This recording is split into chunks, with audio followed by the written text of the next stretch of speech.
ఇందన్నా ఓ ఇందన్నా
అందరికీ నమస్కారం.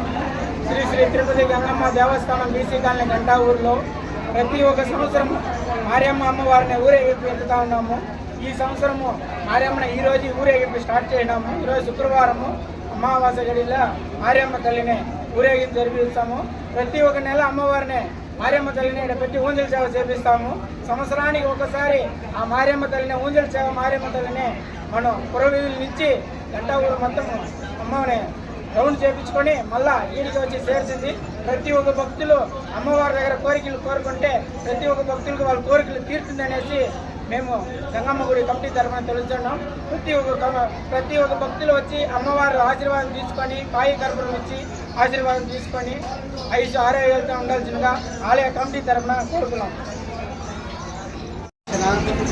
సోషల్ మిత్రులందరికీ పేరు నమస్కారం తెలుపుతూ, అలాగే ఈరోజు దీని ముందు అమావాస్య ఊరేగింపు జరుగుతున్నది. ఈ వర్షాల కారణంగా వీధులు సరిగా రోడ్డు సరిగా లేదు వల్ల కొన్ని కారణాలు నిలబడడం జరిగినది.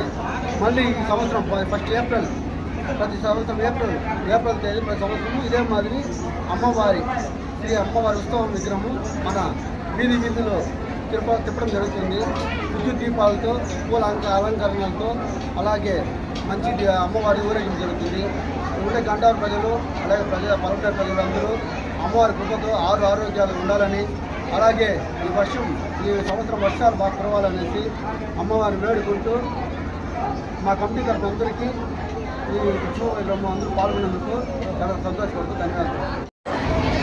మామూలుగా ఇట్లా ప్రోగ్రామ్ చేయాలంటే తిరుమల వాళ్ళకి సాధ్యము, తర్వాత ఈ మురగనికే సాధ్యమవుతుంది. ఎందుకంటే ఈ భోజనాలు కానీ ఇలాంటి కార్యక్రమాలు చేసేదాంట్లో తిరుమల తర్వాత మురగనికే ఇది నిజంగానే చెప్తున్నాను.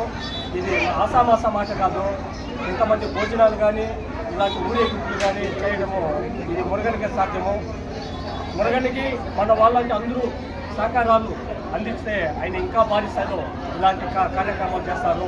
ఆయనకి గంగమ్మ గుడి యొక్క ఆశీస్సులు, తిరుమల వెంకటేశ్వర స్వామి ఆశీస్సులు ముందుగా ఉంది. ఇలాంటి కార్యక్రమాలు ఇంకా బాగా చేయాలని ఆ భగవంతుడు